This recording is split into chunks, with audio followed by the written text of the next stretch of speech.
All right, guys, we'll go ahead and get started. And I will.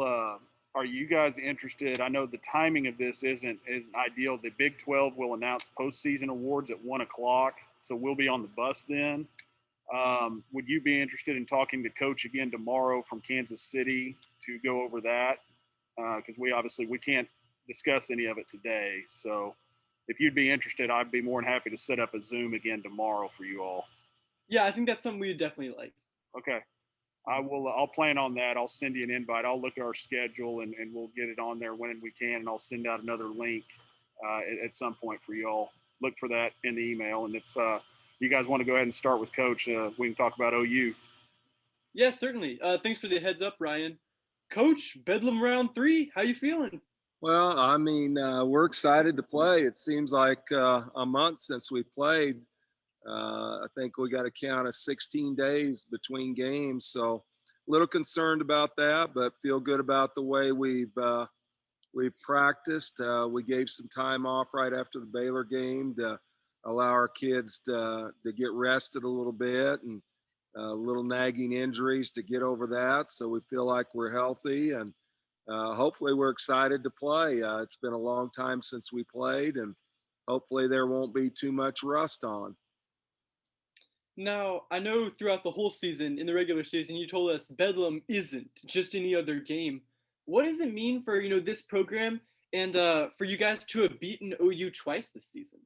Well, I mean that's always big on our schedule. I think that's big for any of the coaches here, and that's what collegiate athletics is about: is having rivalries and embracing those rivalries. And we've talked to our players about that, and that's important. I mean that's the atmosphere of college athletics, is to have a rival and compete and want to win that game. And we've got a big challenge playing them the third time. They've played much better since we played them in here. I believe they've won 6 out of their last 8 with wins at West Virginia, over Iowa State, and over Texas. So they've got hot. They're playing loose. They're playing confident, and we've got a big challenge ahead of us. Certainly, and kind of one of the random phone conversations I've had during my journalistic career at OSU is I talked to Thomas DeZagua of the men's team a few months ago, and he told me, Ben, it's just so hard to beat a team 3 times in a season. Do how are you approaching that big challenge of beating a team 3 times in a season? Well, first of all, I am a strong person that doesn't agree with that mentality. I think if you're good enough to beat somebody twice, you ought to be good enough to beat them 3 times. So I choose to take the positive outlook on it as opposed to the negative outlook on it. And we'll have to play well. I think sometimes the team that's lost a couple games has the luxury of making more adjustments, and we're going to have to make some in-game adjustments to what they're going to do to us this time. But I've never been a big fan of that statement, and um, just don't care for it. No, I got you. I appreciate the honesty. So let me bounce this off of you. Both Bedlam games, one was a little bit wider margin than the other, but they average out to 20-point victories for you. Are you maybe, if so that logic would dictate that OSU is better than OU. But coach, 20-point victories, is it hard to maybe keep your team like locked in and score 0-0? Like, how are you approaching this game since you've beaten them so handily twice? Well, we've told our players that they've gotten better, and you can't compare scores or look at scores during the COVID era too, when they may just be getting somebody back. They may be playing 5 people or 6 people. I don't think you compare scores on what other teams did or what you did the last time.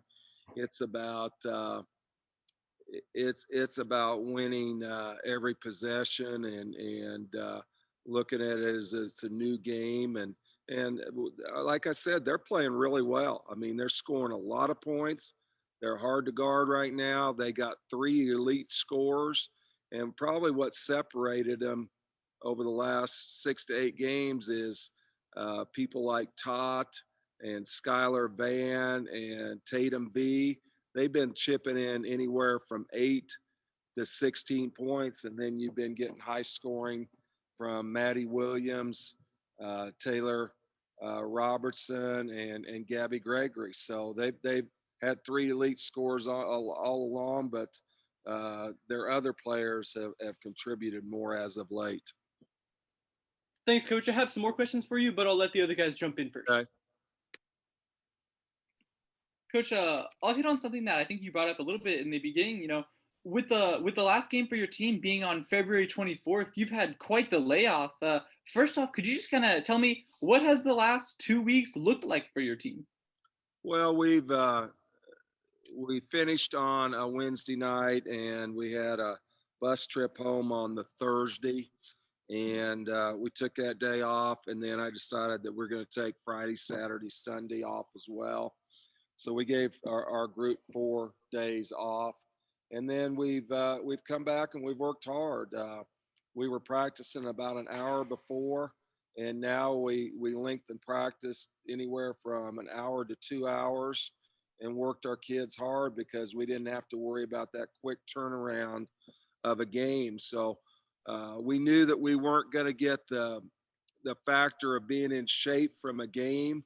So we had to lengthen our practices and concentrated on getting up and down the floor more than what we had when we were in a 1 or 2 day prep for somebody else. So I guess to answer your question, tried to simulate games, tried to go up and down a little bit more, do a lot more full court drills, and lengthen our practices.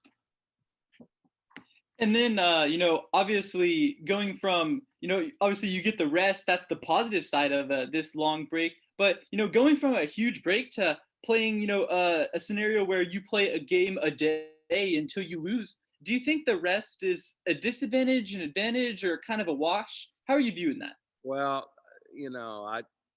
I guess I'm not looking at that as anyway.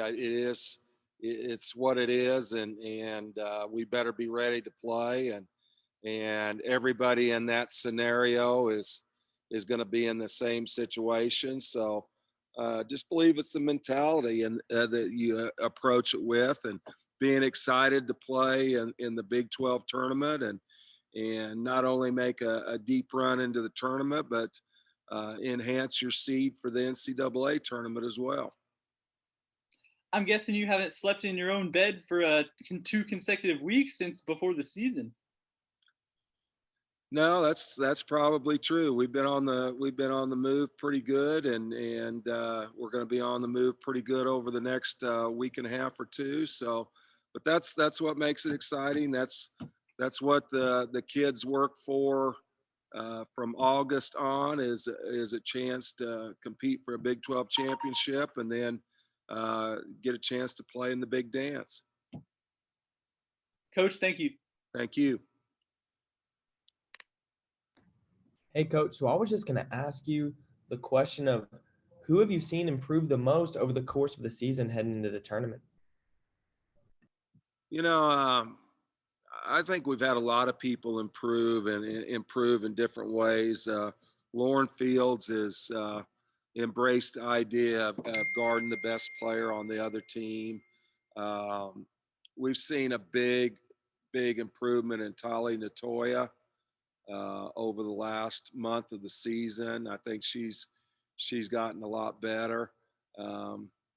Jamie Asbury has been very consistent. Her and Mac have been very consistent, but Tali's made a big jump. The game slowed down for a little bit. She's starting to understand what she needs to do. She's grown in confidence, and all 3 of our freshmen have had ups and downs, but they've all had highlights too that have really helped us throughout the year. We're seeing kids like Ruthie Adomo get better. It may not equate to playing time this year, but we see her being able to grow in the program. I've been very impressed with Micah Dennis. over the last couple weeks. So we approached this 16 days off as a chance for you to get better as an individual and us to get better as a team. And I believe that we've seen that out of some of our kids. Okay, so how does winning 8 of your last 10 games help going into the Big 12 tournament with a decent amount of momentum?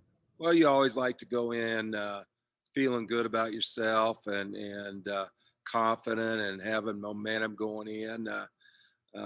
We had a 3-game skid this year, and it's a challenge to keep everybody's uh,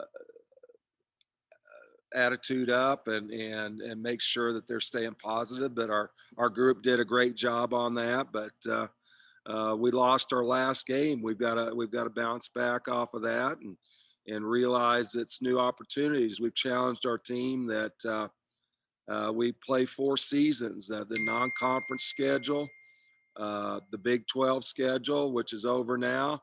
The 3rd season we're getting ready to go into Friday night at 8:30 with the conference season, and then the 4th season's the NCAA championship. So each season allows you to change your goals a little bit and figure out where you're at.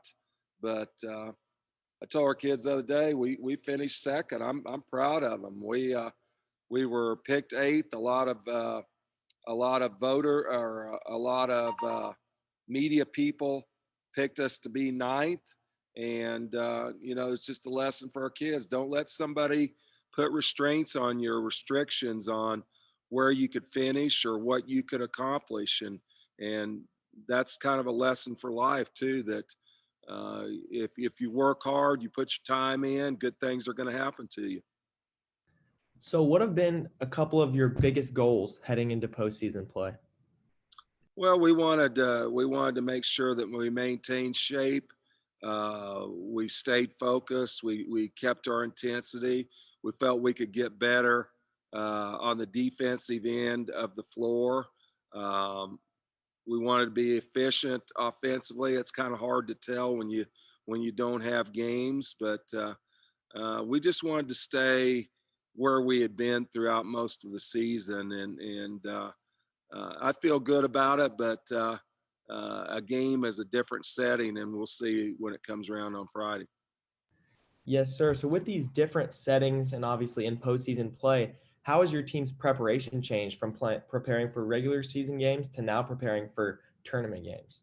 Well, as I just said, we've lengthened our practices a little bit, and we've gone back and worked on some fundamentals. And when you have some time off, it gives you a chance to go back and go back to some of the basics. And we've spent a lot of time shooting the basketball as well. When you have a Wednesday game and then you travel back Wednesday night and you have Thursday, Friday prep, we were down to about an hour practice. But we've tried to go back to the basics and the fundamentals some, incorporate a lot more shooting, and then just refine some things that we needed to work on. Yes, sir. And so my final question is going to be is since tournament basketball, a lot of people think it's obviously a whole lot different. You have to play every game like it's your last. What is something that must happen in order to win in the tournament? Well, I think you've got to play with a great deal of poise. Um, I believe it comes down to rebounding the basketball and really defending. OU is a challenge that they play 5 guards, and we've got to be very assignment conscious. If you lose Taylor Robertson or you allow Maddie Williams or Gabby Gregory to get on rolls. They're really, really good scorers. So we've got to be really locked in defensively. We got to rebound the basketball and not to simplify it too much. You're going to be in a different environment, but you got to shoot the basketball. You got to make shots. You're not going to go in and win games unless you're shooting the ball in the 40 to 50% range. Thank you, Coach. You bet. Hey, Coach, Marshall Scott with Pistols Firing. It's been a while. Just kind of looking at the schedule, it seems like a big inflection point on the year might have been that Tulsa loss. Was there some big come to Jesus meeting after that game? And if it wasn't that traumatic, kind of what's changed with the team since that loss?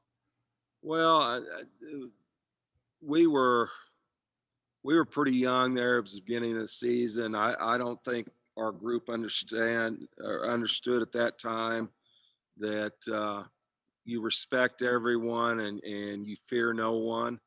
And I don't know if we were up for the game. It was like third game of the year, fourth game, and we didn't know whether we're going to get play a season. So I don't understand that mentality. But give Tulsa credit too. I thought Tulsa played extremely well, and they had two in-state guards that came in here and just lit us up. And there's no excuses on our part. We got beat that night, and they were a better team, and they played harder than our kids. But I believe that was something that propelled us into understanding that you respect the game, you prepare on a daily basis, and you don't overlook anybody, because that can happen. And it's hard to take a loss, and we may be paying for it a little bit now in the eyes of the committee, but I think that helped us mature and grow a little bit as well. I think anybody who follows you guys somewhat closely would have known that Natasha Mack was going to be as good as she was this year. But Jamie's kind of surprised some people, kind of going from a secondary scorer to a primary scorer. When did you kind of know that she was going to be able to make that leap as good as she has? Well, you don't know that until you get in games and see her perform in games. But I do know this: she worked every day during the summer. She found a gym. She worked with the trainer. She revamped her shot. In my opinion, she's the most improved player in our league. She's gone from a little over 6 points a game to over 17 points a game. Her assist to turnover ratio has been great. She's led the Big 12. During Big 12 play, she's been the leading three-point shooter and shooting over 52% from the three. So it was time that it was put in. She worked her tail off on her game to improve, and she's made shots. You've seen her grow in confidence, and throughout conference play, she didn't have many bad games. There were a few. This isn't a perfect game. Your kids aren't going to play perfect every night, but for the most part, she's been very consistent and been a scoring point guard, and that's what we came accustomed to here for a lot of years with the point guards that we've had here. And then last thing for me, you've been around a lot of good players, a lot of WNBA draft picks. What makes Natasha Mack different from those? And is there any similarities from those previous girls that you've had with Natasha? Well, I think first of all on her, she's an incredible teammate. Her teammates love her. She makes people feel comfortable around her. It's pretty comforting to know if you get driven around, she's standing back there and going to clean up some of the mistakes that we make. I don't know if we've had awful talented players. We've had 6 in the WNBA, but I don't know if I've ever had anybody that impacts both ends of the floor more than Mac does. Excuse me. She has the ability to score. She's a tremendous rebounder. She's the best shot blocker that I've ever seen. And besides that, she alters probably 5 or 6 more shots a game. But she's a complete package, and whoever gets her in the draft is not only getting a really good player, but getting a great kid as well. Appreciate it, Coach. Thank you. So speaking of Tasha, I know you speak so.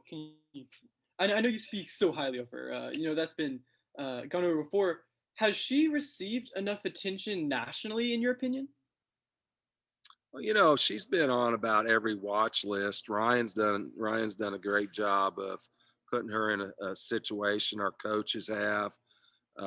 Max put herself in that situation, but I think she's been on a lot of lists. People are very aware of who she is, and now you'd like to see her win all those awards because she is deserving. But people around the country know who Natasha Mack is. And what about the people here locally in Stillwater? How much does the love and support she's drawn from these local fans mean to her? Well, it means a lot.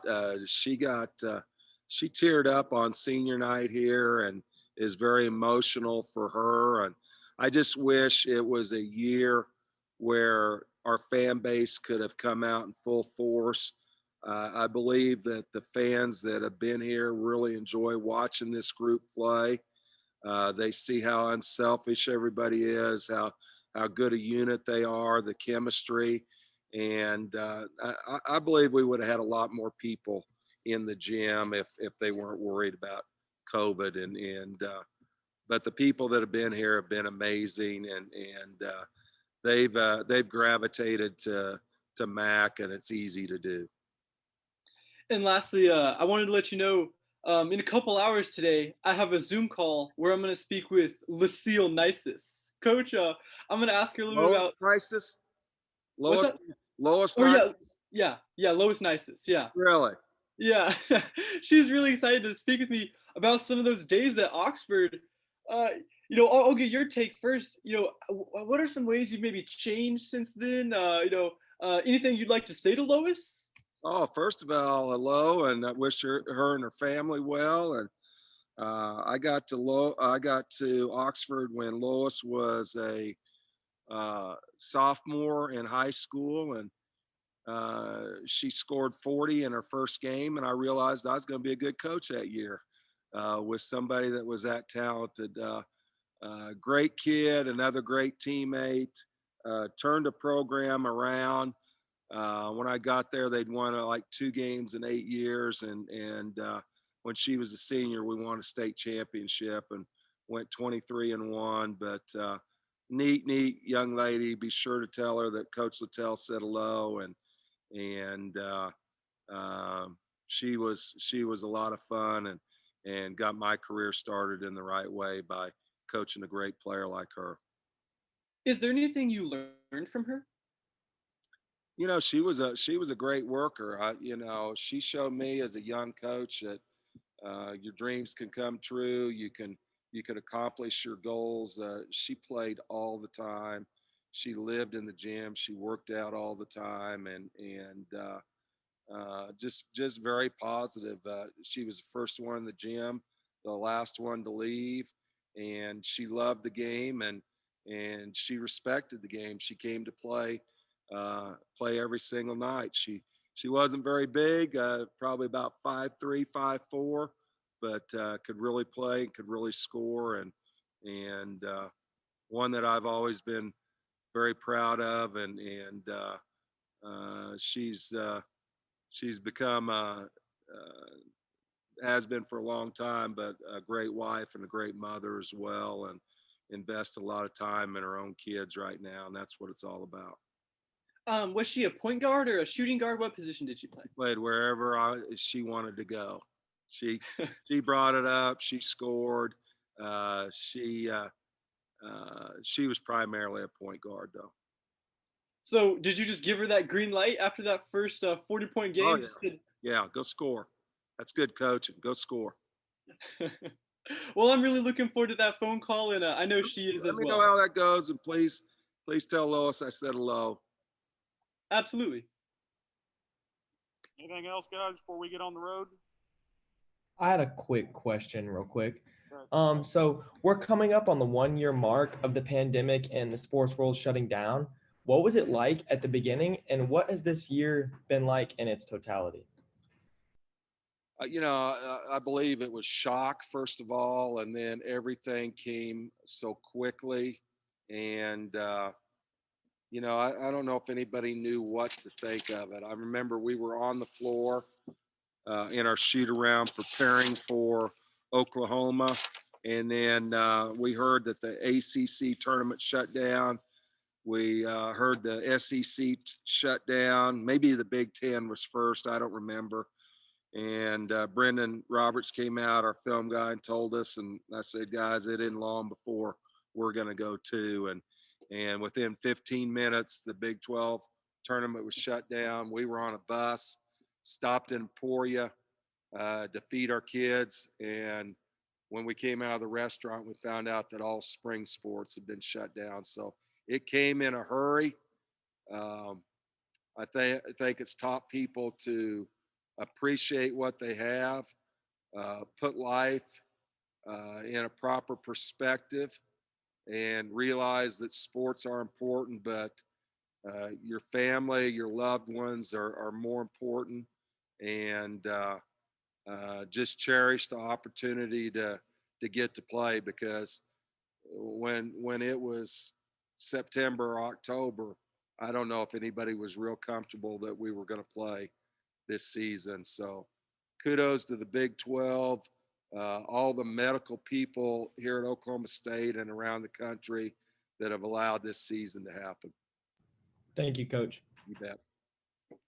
Ryan, do you have time for one more quick question? I know y'all are probably trying to get on the road real quick. Oh, that's fine. Coach, I know you're not one to fixate on the future, and so this question, take with it what you will, but I feel like I kind of have to ask.